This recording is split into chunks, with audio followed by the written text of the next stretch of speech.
Welcome back बच्चों। Study time 11 में आपका बहुत बहुत स्वागत है। क्लास 9th आज आप पढ़ रहे हो शुद्ध पदार्थों के क्या प्रकार हैं। बच्चों, शुद्ध पदार्थ क्या होते हैं पहले तो ये समझो। जो भी पदार्थ होता है उसमें उसका रासायनिक संगठन होता है, यानी कि वो केमिकल उसका कंपोजिशन होता है, केमिकली वो बना होता है। तो अगर केमिकल कंपोजिशन यानी कि रासायनिक संगठन निश्चित है और स्थिर है, ठीक, क्या है उनका रासायनिक संगठन? निश्चित है और स्थिर है, और जिन्हें भौतिक विधियों द्वारा एक से अधिक अवयवों में तोड़ा नहीं जा सकता है। ध्यान से सुनो बच्चों, जिनको हम दो या दो से अधिक भागों में तोड़ नहीं सकते हैं वो क्या कहलाते हैं? शुद्ध पदार्थ कहलाते हैं। ठीक, जिन पदार्थों का रासायनिक संगठन निश्चित होता है और स्थिर होता है और जिनको हम उनके अवयवों में तोड़ नहीं सकते हैं उनको हम शुद्ध पदार्थ कहते हैं। जैसे सोडियम है, वाटर है, नमक है, सोना है, ऑक्सीजन है, नीला थोथा है, ये सब क्या है? शुद्ध पदार्थ है।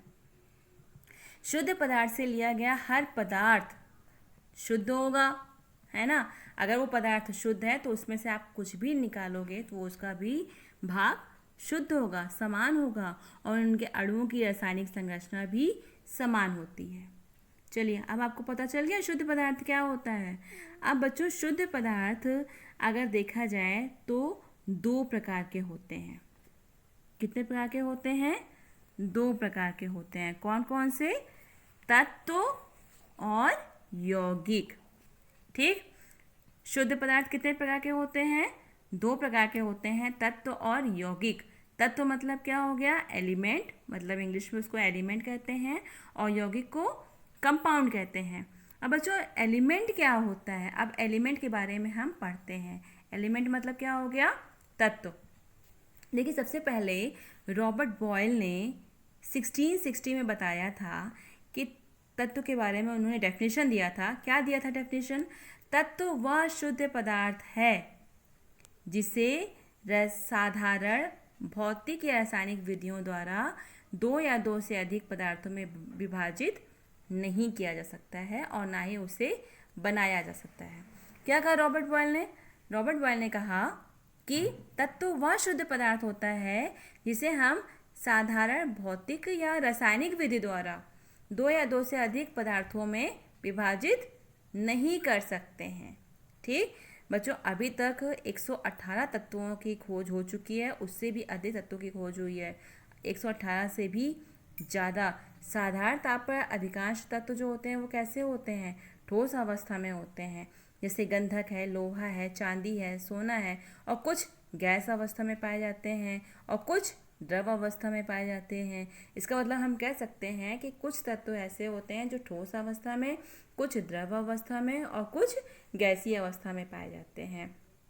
बच्चों, अब इन तत्वों का वर्गीकरण देखेंगे हम। तत्वों को वर्गीकृत किया गया है 3 भागों में। कितने भागों में वर्गीकृत किया गया है? 3 भागों में इनका क्लासिफिकेशन हुआ है। धातु, अधातु और उपधातु। धातु मतलब मेटल्स, अधातु मतलब नॉन मेटल्स, और उपधातु मतलब मेटेलॉइड्स। देखिए, धातु के क्या लक्षण होते हैं? धातुओं की पहले तो कुछ क्वालिटीज़ होती हैं, जैसे कि ये इलेक्ट्रोपॉजिटिव होते हैं, यानी कि ये ऐसे तत्व जो समान अभिक्रियाओं में अपने परमाणुओं से क्या करते हैं? एक या अधिक इलेक्ट्रॉन त्याग कर धन आयन बनाने की प्रवृत्ति रखते हैं, यानी कि ये अपने इलेक्ट्रॉन त्याग देते हैं, और जब इलेक्ट्रॉन त्याग देंगे तो इनके ऊपर पॉजिटिव चार्ज चढ़ जाएगा, यानी कि धनात्मक आवेश आ जाएगा, धनात्मक आयन चढ़ जाएगा, जिसे हम कहते हैं क्या? धन आयन। इसे हम कहते हैं धन आयन, जैसे तांबा, चांदी, सोना, सोडियम, पोटेशियम। ठीक, अच्छा, इनकी कुछ प्रॉपर्टीज़ हैं। क्या क्या प्रॉपर्टीज़ हैं? सबसे पहले ये ताप और विद्युत की सुचालक होती हैं। ठीक, ताप और विद्युत की सुचालक होती हैं। सुचालक मतलब समझते हो? सुचालक और कुचालक। हाँ, चलिए नेक्स्ट, ये तन्य होती हैं और इन्हें तार के रूप में खींचा जा सकता है, यानी कि इसको हम खींच कर और पतला तार के रूप में बना सकते हैं। इसमें चमक होती है, शाइनिंग होती है। ये आघातवर्ध होते हैं, यानी कि इसको हम जब पीटेंगे तो ये फैलेंगी। ठीक, तो इन्हें पीट पीट कर, जैसे लोहा है, लोहा पीट पीट कर उसके महीन चादर बनाए जाते हैं ना, तो इनको पीट कर महीन चादरों में ढाला जा सकता है। ये चांदी जैसे सफ़ेद या सोने की पीले जैसे रंग की होती हैं। ठीक, ये किसी वस्तु के साथ टकराने पर प्रतिध्वनि उत्पन्न करती हैं। इनके 6 लक्षण हैं। पहले तो ये ताप और विद्युत की सुचालक होती हैं।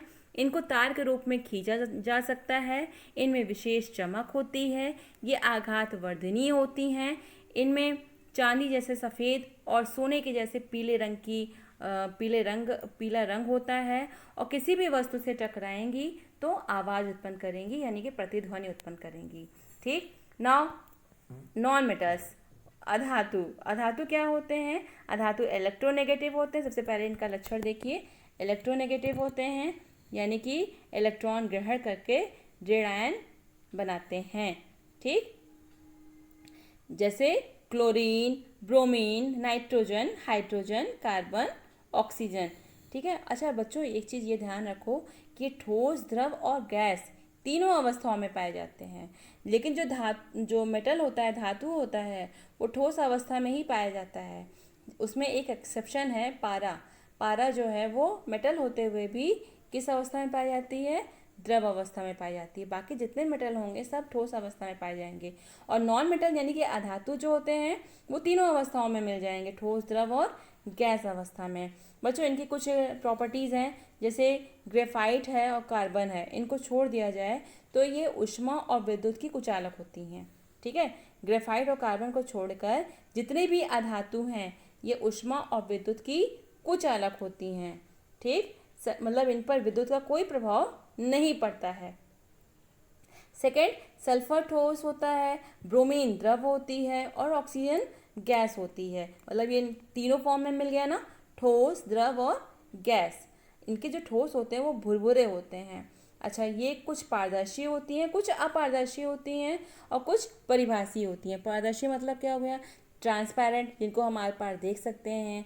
अपारदर्शी मतलब क्या हो गया? जिनको हम आर पार नहीं देख सकते हैं। और परिभाषी, जिसमें से हमें कुछ पार्ट्स दिखाई देंगे और कुछ नहीं दिखाई देंगे।